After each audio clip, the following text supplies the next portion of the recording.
Persuading people to take the actions we want can be hard. Our teams and clients are bombarded with thousands of messages every single day. But there is a way for you to get above the noise.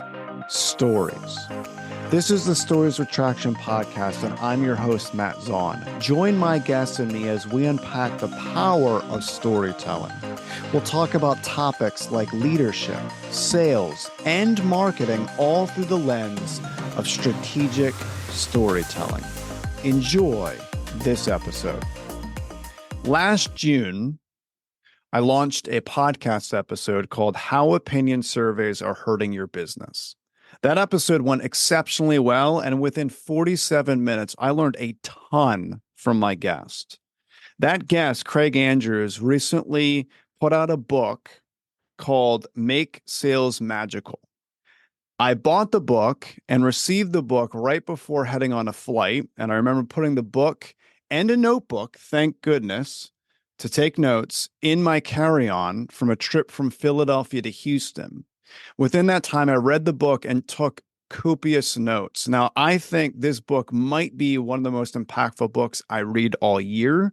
I learned a ton, and I'm really excited to have that guest back on to discuss this work, Craig Andrews. Craig is the principal ally and founder of Allies for Me, which is a marketing agency that helps companies find strangers and convert them into high-paying customers. Welcome back, Craig. Matt, such a delight to be here again. Good to see you. Good to see you too. And I am so glad I brought a notebook to take notes on that flight. I for whatever reason, I put the book in, and I don't normally take a notebook, but I put it in and I took a ton of notes. In fact, the reason why it took me so long to read the book is because I was going back and forth with notes and also thinking about my business and how to utilize it. So this is going to be more of a manual now that I got through the book, more of a manual to continue to go back to and making sure that I'm fine-tuning what I'm doing in business that matches up with the system you created. And I really want to dive into that. Now, before we do, I want to throw this out there because people listening might think, oh, an author that writes a book makes sales magical. They must be a natural sales professional. Like, you must have come out of the womb and you know exactly how to sell. So is that the case? No, actually quite the opposite. I completely suck at sales.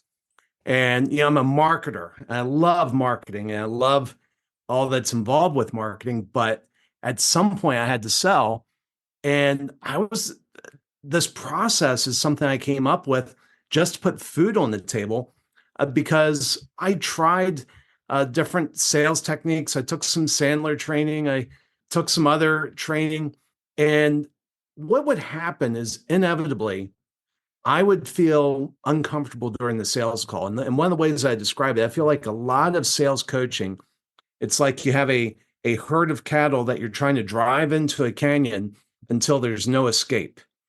And you're driving them into the canyon and you get them trapped until they can only say yes. And I feel like that's so many of the sales techniques. And I struggle with that. I don't have that doesn't leave me feeling good. And so when I would try that, it would always fail. And eventually I just had to try doing something different. And I realized instead of selling, creating an environment where people want to buy. And it hit me that there's no sales pitch that can overcome a bad offer, but a really powerful offer can overcome the worst of sales pitches. That's a really good point. And, it's interesting to me. A lot of companies refer to their strategy as sales funnel, right? Creating a sales funnel. But what's interesting is all the water that you pour in a funnel goes through the funnel.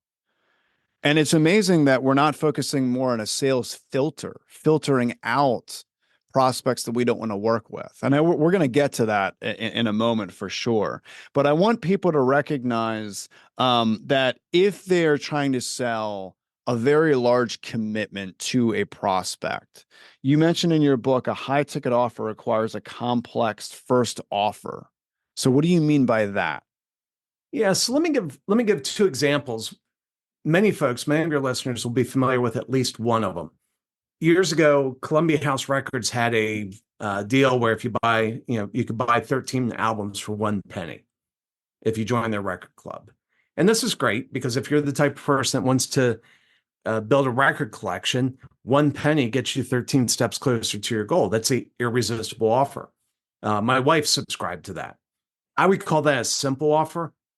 And if you're trying to do high ticket, complex, you also need a complex first time offer. So here's an example of one that's complex. And trust me, I tried the simple offers for a while. Those were the first thing I tried. They don't work. So just save yourself the time. Here's another offer. I didn't put this together, but I like it because it makes a powerful point and everybody gets it, whether they've seen the offer or not, whether they would buy the offer or not. So there was a guy named Bob Stupak who bought a dumpy old casino at the end of the Vegas Strip, and he wanted to turn it into a player on the Strip. Today, you would know that casino is the Strat or the Stratosphere. But when he bought it, it was just some dumpy old place. And he renamed it Bob Stupak's Vegas World. And he ran a special. He said, give me $396. I will give you 3 days and 2 nights in one of my deluxe suites. When you arrive, there will be a bottle of champagne waiting for you in your room. All of your drinks on property are free, whether you're gambling or not. Even if you're sitting in one of my entertainment lounges, you pay nothing more for your drinks. Not only that, but for your $396, I will give you $600 of chips to use in my casino. So here we have what I would call a complex offer. It has 4 deliverables. It's appealing to different interests, different needs. The $396 was a 10% discount off the published room rate. Bottle of champagne. I don't know what that cost, but probably, that's probably about $100. Free drinks for 3 days, 2 people at a casino in Vegas drinking for 3 days. I don't know. That's not my thing, but I imagine that's a lot of money. And then $600 of free money for $400, all included. And so that's an overwhelming offer. And it does a couple things. The reason I like that example is everybody gets it. You're like, you know what? If you're the type of person that likes to gamble and drink, it's hard to say no to that offer. The other thing that's really interesting, and this ties into what you were talking about as a filter, Bob Stupak understood that he would make the most money if all the rooms in his hotel were filled with people who like to drink and gamble. Because if he could get somebody into the casino, that's where he really started making his money. And if he could get them to start drinking while they're in the casino, he was about to make a ton of money. And so that offer pulls in his ideal client while rejecting the non-ideal client. And so kind of back to your question, what's simple versus complex? Simple would be 13 albums for a penny, or Sports Illustrated had a deal, sign up for Sports Illustrated and get a football phone. Those are simple offers. Complex offers usually have, as I lay out in Make Sales Magical, have to have a minimum of 4 and a maximum of 5 deliverables. And then there's some details in how those have to be put together. So I can speak for the Stratosphere. I was there about 2 months ago. Again, is my second time being there. It is an incredible casino. So that offer definitely worked for them for sure. Yeah, and that's the thing. And with these offers, we want to design them so they attract your ideal clients, but at the same time, we want them to repel your non-ideal clients. Now, for me, I don't gamble. It's just never been an interest. I mean, I'll play poker with some buddies, but I don't think I've ever spent a dime in a casino. Ever. I don't think so. I've done pachinko. I actually posted about that on LinkedIn, but that was only short-lived until I realized how much money I stood to lose if I continued to play pachinko. This is when I lived in Japan. But I'm just not a gambler. And so that part of the deal isn't interesting to me. I do drink, but typically wine. And I don't think Bob Stupak was offering the type of wine that would get me excited. And so when I look at that offer, I'm like, basically I'm buying a hotel room. And Vegas has 150,000 hotel rooms. And maybe I'll stay there or maybe I'll stay somewhere else. That's not the thing that's going to draw me in. Yeah, it's a really good point. And I want people to understand the mentality in this. Okay, not just filtering out certain prospects, but the mentality regarding this large commitment, getting someone to the commitment stage. So I want to read a section of your book because I think it really hits the mentality. And when I read this, I really had to pause and think about this. It's very insightful. It really gets you to think. So I'm going to read this section and then I want I want you to dive deeper into why people should recognize this as a valid mentality. Okay. You say salespeople have no problems bombarding my email inbox with solicitations. They try to touch the most intimate parts of my bank account upon first meeting. It feels invasive, unwanted, and repelling. It reminds me of someone I knew years ago. He'd go into a bar and ask every woman in the bar if they wanted to sleep with him. As you'd expect, most were repulsed and said no. But he said almost always someone would say yes. The obvious question is, what type of person says yes to a complete stranger?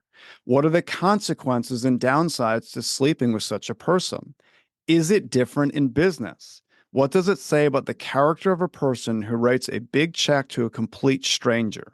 Sure, it feels good in the moment, like the fellow mentioned above, but is this someone you really want to partner with? What is the implications of this?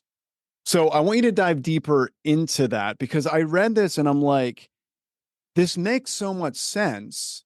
And hindsight's 2020, like thinking about everything that I've done when it comes to large commitments with different prospects turning into clients in the past. But I read this and I'm like, this could have saved me from so many headaches in the past, not bringing on clients that I didn't work through a system that you had. So can you speak to that about it's not just about getting someone and then like muscling them into being a client? How does this change the landscape of a business when it comes to sales and the partnership that they're going to connect with? Yeah, and probably the first thing I need to do is differentiate the a couple types of business. If you have a factory that turns out millions of widgets and you make more money the more widgets you sell, this is probably less relevant. But if you're in any type of, let's say if you're a consultant or any type of B2B service business, if you're in any type of business that has high customer touch, if you bring in a bad client, they can ruin your business. They can absolutely destroy it. They will bring down the morale of your team. They will bring down the productivity of your team. They will be just horrible for the sake of your business. And it's funny, I'm thinking of a story, so famous author John Steinbeck, when he was writing Travels with Charlie, he was driving across country and he stopped in Chicago and he'd been living out in his camper van and he stopped in Chicago at this very nice hotel. His wife was flying in to meet him and he asked if he could check into his room early so he could shower. And they said, no, Mr. Steinbeck, your room isn't ready. And he said, no worries. I'll sit out here in the lobby. Well, he was a little bit stinky and he was not what they wanted in the lobby. So they quickly found a way for him to get a shower so he wouldn't hurt their business. Well, when we bring in clients into our business that bring a stench, that stench impacts the employees, impacts other clients. It's just bad. And so one of the things that you want to think about when you're bringing people in is this somebody I want a long-term commitment with? And one of the things that I do, and I'll just, openly say this, is the way I structure my first time offer when people are coming to me, I'm using this time to evaluate how they make decisions. And it's not necessarily judging that they're making decisions in a right way or a wrong way. I'm evaluating, do they make decisions in a way that works well with me?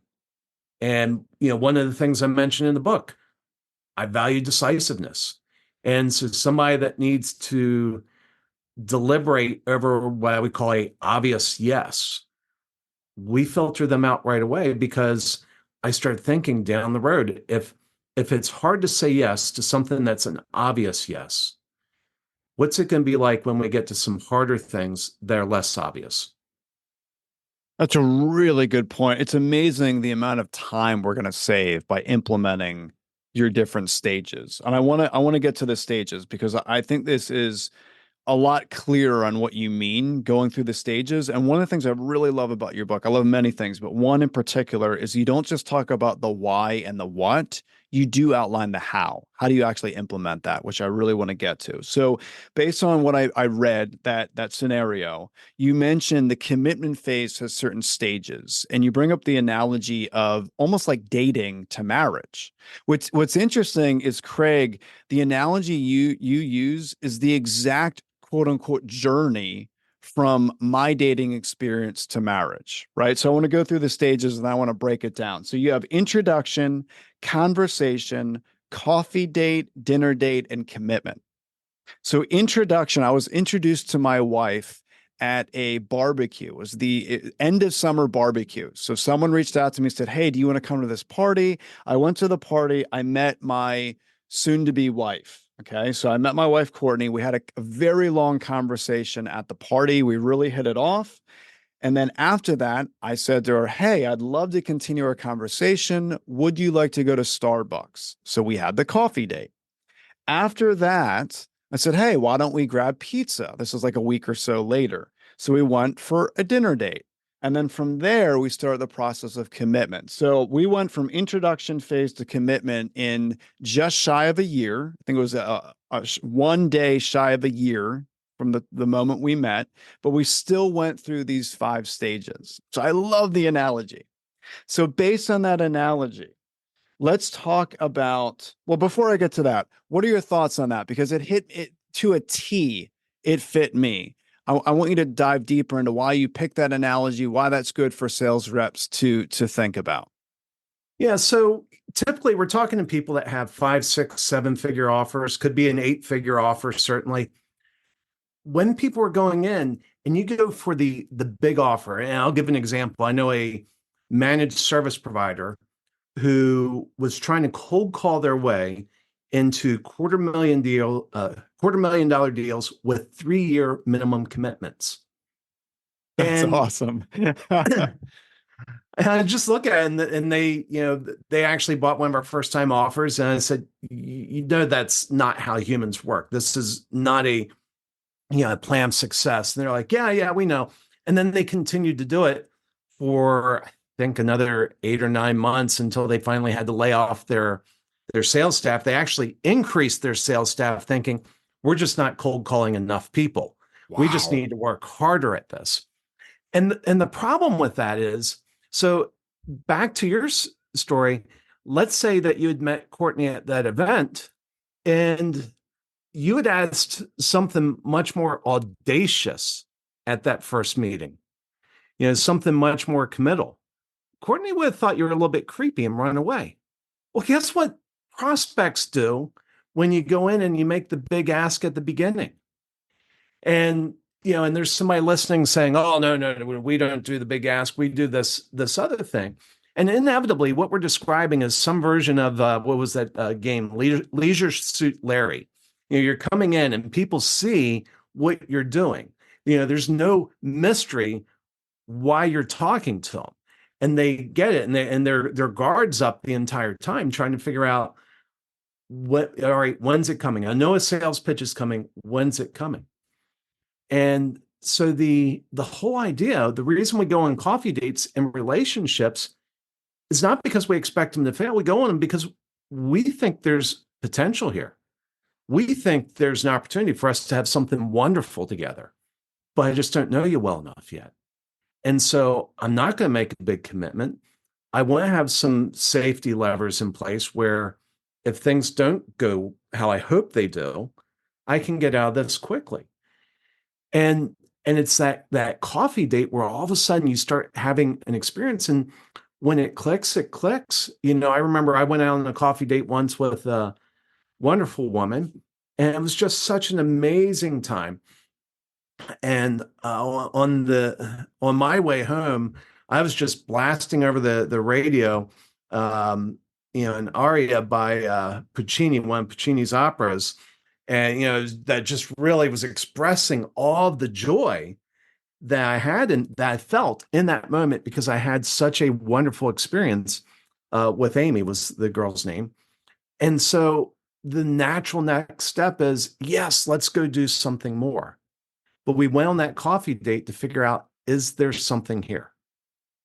That's a really, really good point. I want to dive into each of these stages. I want you to make comments on them. So before we get to the coffee date and have that incredible experience, you talk about introduction. So introduction, I'm thinking lead generation, bringing in leads through that introduction. What do you mean by introduction? Yeah, and it's a little bit broader and a little bit more basic.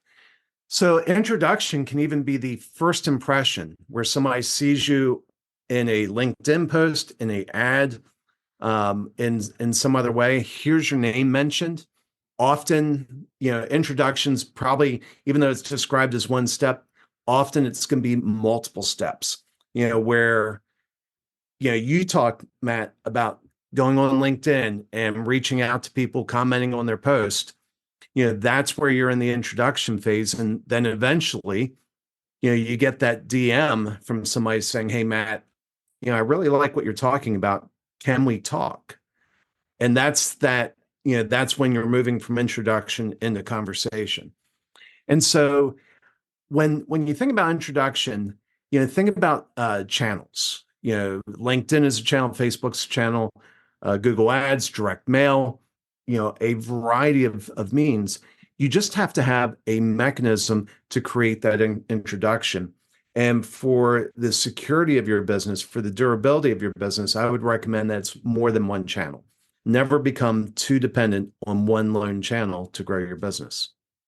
Do you want to set up an introduction to repel prospects you don't want to work with? Like, do you recommend certain strategies to creating certain stories or messages that really fit within our ideal clients?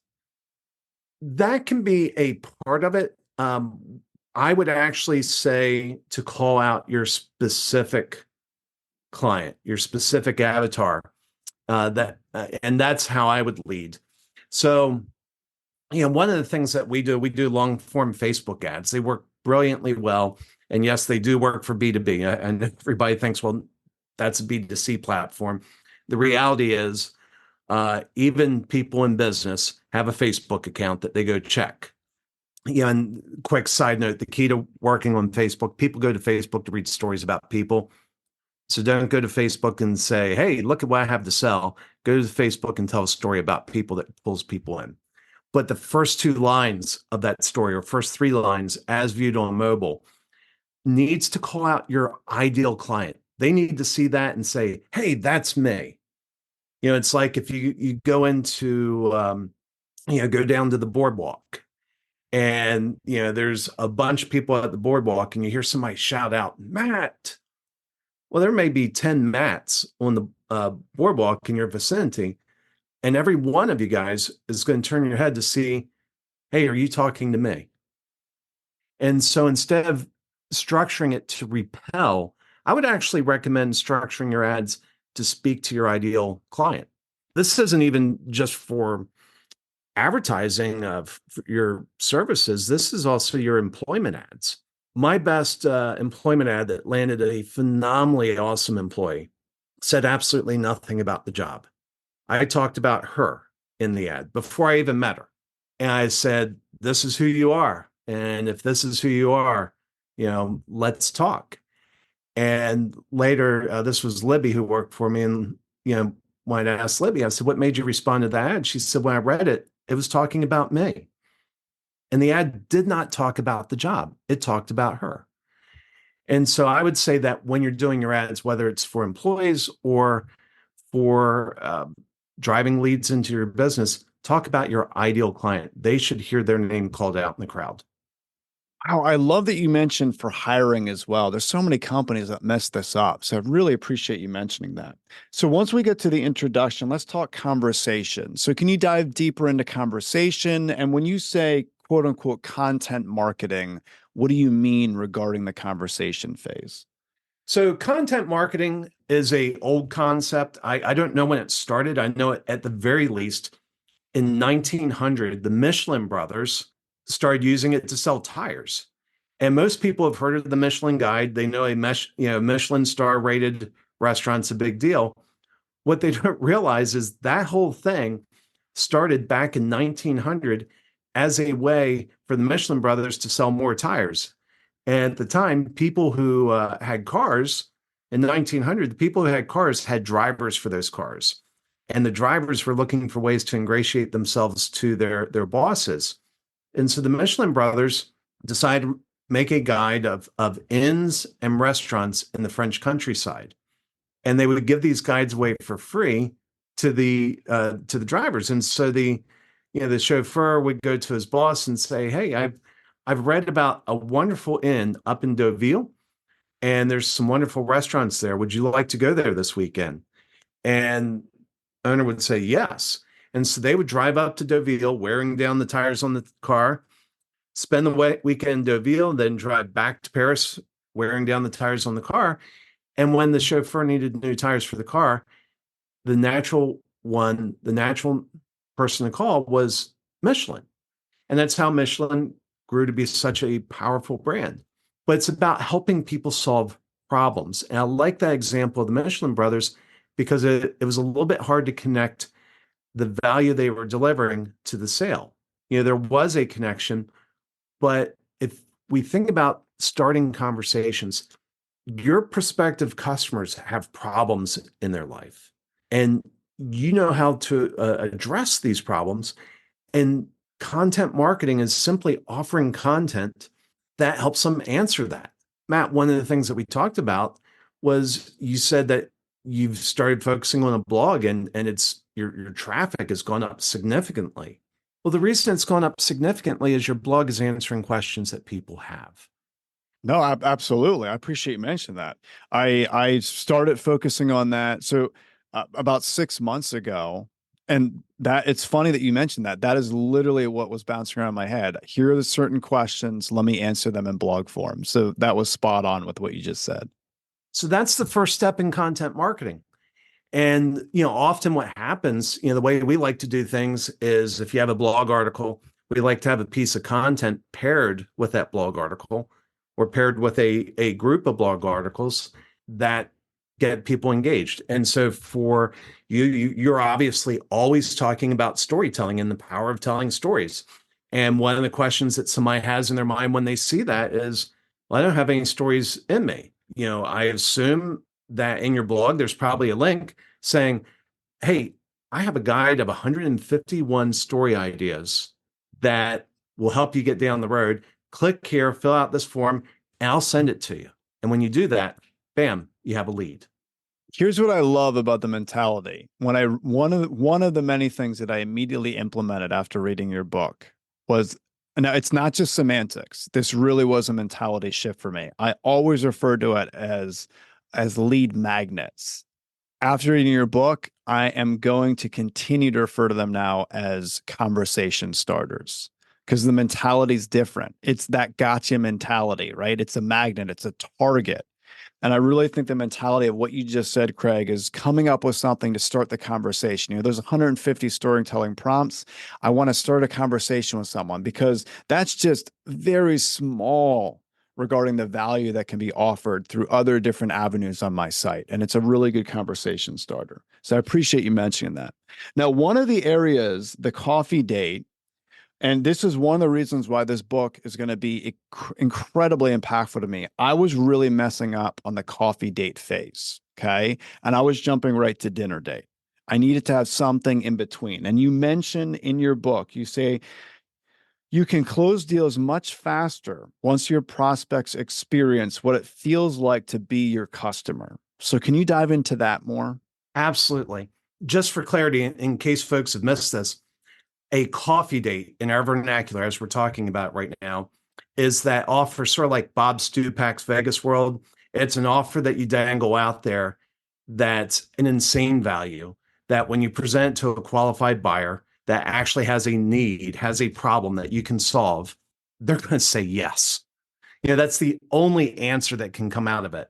So Bob Stupak, if you're somebody that likes to drink and gamble, free booze and free gambling money for the cost of a hotel room, yes. And the other thing I want to emphasize is it has to be an impulse purchase. That means the coins in the cushion, your couch, the money in your wallet, or the B2B equivalent of that. If anybody has to ask permission to spend that money, it's priced too high. If anybody will ever be held accountable for how that money is spent, it's priced too high. If someone has to do a mental calculation to figure out if it's a good deal or not, it's not a good enough deal. What that does, it's like the coffee date. The reason I stress that is you're taking risk out. So if you're talking to somebody and, there's a lot of debate about, is the economy strong? Is it weak? I don't know. But the fact that there's a debate about that says that people are a little bit scared. They're a little bit cautious.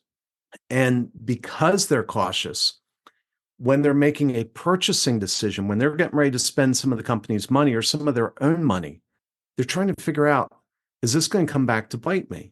And so you have to take that risk out. Never recommend doing this for free. And there's some reasons we could go into there. You should always, always, always charge something. It's very important. It flips some psychological levers. And, there's no end of people that will say yes to something for free. As soon as you introduce just a small charge, you're applying some of that filtering. And what happens is the way we structure them is it's usually a mini project. And you're actually coming in and you're working with them. You're helping them solve something. And as you're working with them and helping them solve something, they're experiencing what it's like to work with you. And you're answering real time some of the questions that people usually try to answer during the sales conversation. Let me give an example for my own business.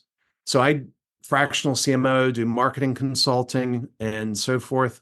I know that if somebody gets on a sales call with me, I know 100% certainty they have a bad marketing experience in their past. Just like every one of us has a bad dating experience. We've all dated that crazy girlfriend or that crazy guy. There's rare few people, but most of us have that bad story. And when we go out on the coffee date, we're trying to figure out, are you a psycho killer or are you potentially my future spouse? And so the beauty is when you actually sit down, you start working on something together, small, much smaller than the big scope of your core offer. When you're working on something together, you're helping them answer that question for them, but also you're helping answer that question for you. You're figuring out, is this a client that's going to help me grow my business and that we're going to work well together? Or is this a client that in 6 months I'm going to regret taking on as a client?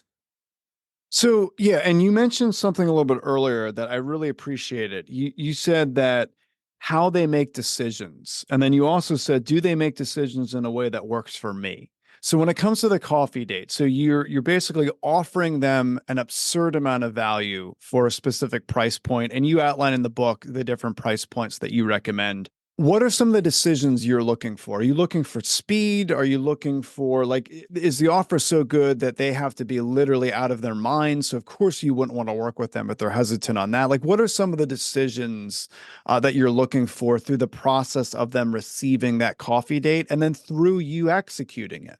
Yeah. And so for me, it's really decisiveness. That's just, and that's especially true for my personality. If you want to torture me, put me in the room with an indecisive person.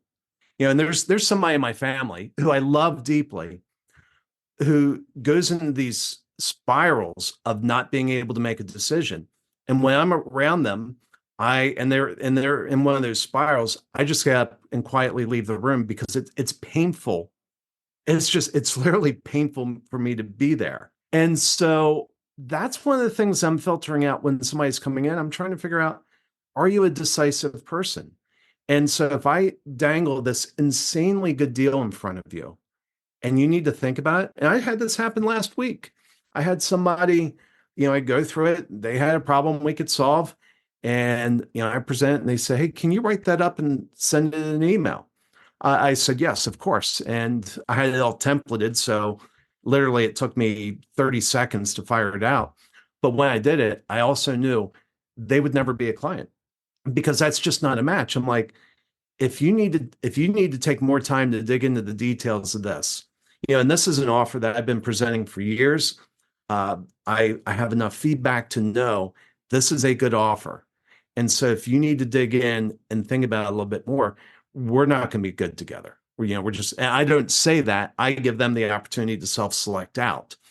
I know that. And as a matter of fact, as soon as I got off that call, I went into, I use HubSpot and I went in and marked the deal closed, lost, because I knew that that wouldn't come through. And so that's one of the things that I try to decide. The something else I look at is, are they teachable? And again, this is just for my own business, because at some point, I'm going to ask them to do something that's going to make them uncomfortable. And I'll give you an example. This is a funny example. A number of years ago, we had a client that was a kind of a small, mid-size financial investment firm, and in the process of working with them, I found out that their chief investment officer used to be a gambler, spent all of his time in Vegas. And I was like, oh, this is gold. And they had truly a remarkable story. And so I went off on my own, rewrote their About Us page, and I said, hey, I'd like to rewrite your About Us page. And they said, sure, sure. I said, actually, I've written it. Here it is. And they get in there. And at one point, we reveal that, John used to be a gambler. And literally, in one paragraph, we devote one paragraph with two sentences that say twice John was a gambler. We're not hiding it. We're actually featuring it. And when the client read that, that scared them. Understandably so. Understandably so. They're like, Craig, this makes us a little bit nervous. And I said, I understand. I said, that's actually going to build trust. And they said, we don't think so. I'm like, and it did. The outcome of that was somebody said, hey, do you have a way of testing this? And we put it to test. The test came back wonderfully. But that's an example of, I understand their fear, but because they were teachable, we were able to do that. And it made a huge impact to their business. As a matter of fact, their revenue tripled in 18 months. Wow. So if I'm dealing with somebody that's not teachable, at some point, we're going to do something in marketing that's going to make them very uncomfortable. It's going to look different than what everybody else is doing in their industry, which, by the way, if you're doing what everybody else in your industry is doing, you're average. I need to see if they're teachable. And so that's something else that we use during that process, is to figure out how teachable they are. So let's say through this process, through the coffee date from start to finish, you find out very quickly they're decisive, they're teachable. Are you, quote unquote, I hate to use the word pitch, but are you offering them the dinner date during the coffee date, or do you wait until that is completely installed? Let's say everything that you had mentioned. At what point do you offer up that dinner date? So at the end of the coffee date, we recommend doing something very old school. We take the results and we put it in a binder. We have it printed, professionally printed, and shipped to them and presented. And, I've had people try to talk me out of that, say, Craig, it's a new century. Just send them a PDF. I'm like, no, no, no. We're intentionally doing it in a binder. And there's a few reasons for that. One is we know that they are rarely the lone decision maker.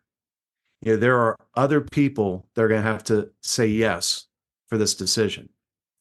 And so what we're doing by putting things in binders, we're giving them a way to go explain to others what's about to happen and why they should say yes.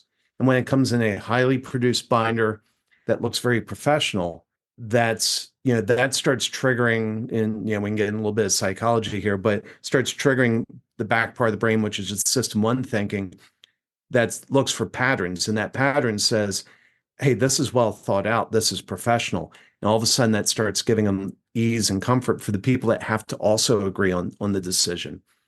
The other thing that the binder does is when somebody pays, let's say $500 for this binder, the one thing somebody never does with a binder that they paid for is throw it away. And because they probably don't have a natural place for it on their shelf, they put it on their desk. And so that binder just sits there and does something no salesperson could ever do. It sits there and says, call me, call me. It's the constant reminder that they have a pain, there's a solution to their pain. All they have to do is call whoever sent them that binder. Typically what happens at this phase, and then we schedule a call to review the binder. Usually what happens is they just say, hey, what's next? And that's what we call the ideal sales conversation, where they're asking for you to close instead of you asking for the close. We've seen this before in relationships. It reminds me of a conversation my wife had with me twice while we were still dating. I'm sure you had a similar conversation. My wife came to me then girlfriend came to me and made it clear that if I asked, the answer would be yes. And also made it clear that she was ready for me to ask. All of a sudden, it's really not about selling. It's just she agreed that she was ready to move forward. I agreed that I was ready to move forward. Then it was just a matter of figuring out the details. So there's no proposal in the binder. That the next step of offering up the dinner date comes with the review of the information in the binder. Yeah, for us, one of the things that we do is we usually propose next steps. Here's what you do. And it's actually, this kind of gets into something else.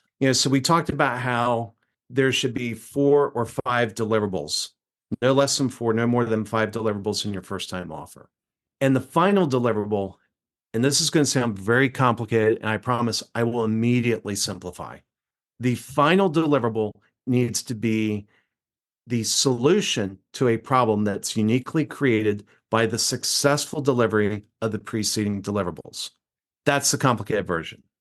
Here's a simple version. Matt, I grew up on the Chesapeake Bay. There's a lot of people that have boats. And once you get a boat, you have a new problem. You actually have a lot of new problems. But if I was a boat broker, if I was selling boats and somebody came onto my boatyard, I would talk about one problem in particular. And I would say, you know what, we're going to help you find the perfect boat for you. But once you have that boat, you're going to have a new problem. You're going to need a place to dock it.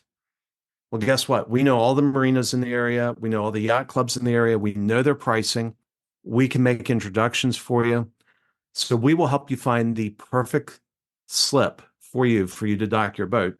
And not only that, if you'd like, we can have your boat delivered directly to your slip. So all you and your family have to do is grab your cooler and your and your picnic basket, get on the boat and have a fantastic day. So that's an example of solving a problem that's uniquely created by the successful delivery of the preceding deliverables. But what it does is it shifts their mindset. It moves them into a future success mindset. They start envisioning what it feels like to have successfully gone through the other steps. And so back to your question about the proposal, when we're going through and solving different problems, the solution to those problems create new problems. And so usually our final deliverable is an action plan. And often they start realizing, wow, this is more than I can tackle at once. And so we help them prioritize. We promise we're going to help you prioritize what you should do first. That's the final deliverable. And that ends up being the closest thing I would say that we do to a proposal. It's really more fill in the blanks because we know what we do so well that we can just go in and fill in some blanks and say, this is what we recommend that you do next. But what we tell them is you have 3 choices at this point. You can take this action plan and implement it yourself. Your second choice is you can take it and have someone else implement it for you. The third is if we mutually agree, we'll help you implement it. Wow. I want to make sure that I'm adding a little bit more clarity for myself with this. So in the coffee date stage, you have 4 to 5 deliverables. The very last deliverable answers the problems you created by the other deliverables. That's the action plan. And that action plan is, hey, here's the dinner date. That's the action plan. Is that correct? Yep. So once the dinner date or the core offer, it depends upon how big of a step you're taking. If your core offer is 5 figures, a good chance you don't need a dinner date. You can go straight to the core offer. But as soon as you're into 6 or 7 figures, you probably want to have a dinner date. It really depends. Okay. And then what would you define as a clear, valuable dinner date? Well, a dinner date has many of the traits that a first time offer has, the coffee date. And let me just kind of rattle through those quickly. It's with the coffee date, it's an impulse purchase, coins in the cushion, the couch, money in the wallet. The dinner date, it's a discretionary purchase. You move from impulse to discretionary, but not yet budgetary. The second thing is it delivers disproportionate value to price. And so you want your dinner date also to be a great value, but you want to leave the big problems unsolved and you want it to naturally lead to your core offer. And so dinner date would be like a different level, a deeper level of engagement. And that moves closer there. So if we were talking about, let's say, that managed IT company that's trying to get people to sign well, that's probably not the best example because the $250,000 contract, that's over 3 years, and so you break it down, that's less than $100,000 a year. If you're moving someone to the stage where maybe they're going to have to make big infrastructure changes or do something like that, your dinner date is something, think of it as a little bit more due diligence before you make that big commitment.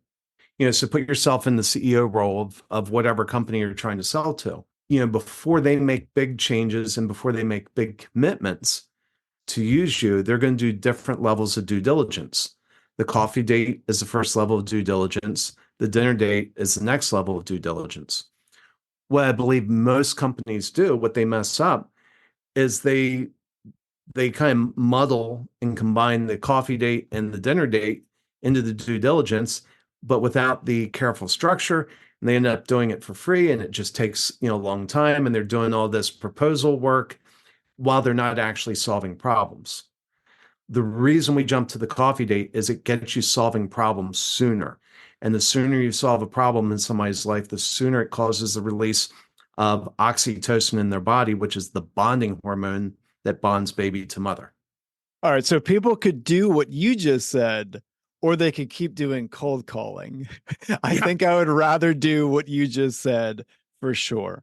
So everyone listening, I highly, highly recommend you go read this book, Make Sales Magical, Close More Deals Faster and at Higher Prices by Craig Andrews. Highly recommend it. There's so many different other insights in this book we didn't even cover today. We could probably talk for hours and hours and hours about the implementation of this, Craig, or people could just read the book. Highly recommend people read the book. Today, I got 3 specific things out of our conversation. I already read the book, so I already understood a lot of these concepts, but you said 3 things today that really made me think further. So the very first thing is you said during the first time offer, it's how they make simple decisions. Do they make decisions in a way that works for me? Are they decisive? Are they teachable? That is very important. The second thing is you mentioned in the first few sentences, you need to speak to your ideal client. So I've always preached about story speaking to ideal client, but the first 2 or 3 sentences, that's really important for people in sales and marketing to recognize, especially not just sales, but also hiring. I thought that was a really good point. And the third and final piece, I really appreciate you mentioning the 4 to 5 deliverables in the coffee date, but more importantly, at the end, you said you answer the problems you created by the successful delivery of the other deliverables. That's the action plan. That is such an incredible, insightful strategy. I really, really thank you for your time today and everything that you mentioned. If anyone wants to get more information on what you do, they want to reach out to you for a coffee date with you, where's the best place they can go to get that information? Yeah, so they can come to my website, alliesforme.com, or they can find me on LinkedIn, Craig Andrews, and those are probably the 2 best places. Yeah, highly recommend people follow Craig on LinkedIn. I have for over a year. His posts are so unbelievably valuable. You will learn a ton. I will include that in the show notes. People can just click and go from there. Thank you again for your time today. Thank you, Matt. Thank you for listening to the Stories with Traction podcast. Please leave a review, since positive reviews will make it easier for others to find this conversation. Next episode will launch on Friday at 8 a.m. Eastern. Until then, remember, if you want to persuade with power and inspire those around you to action, you must share more stories.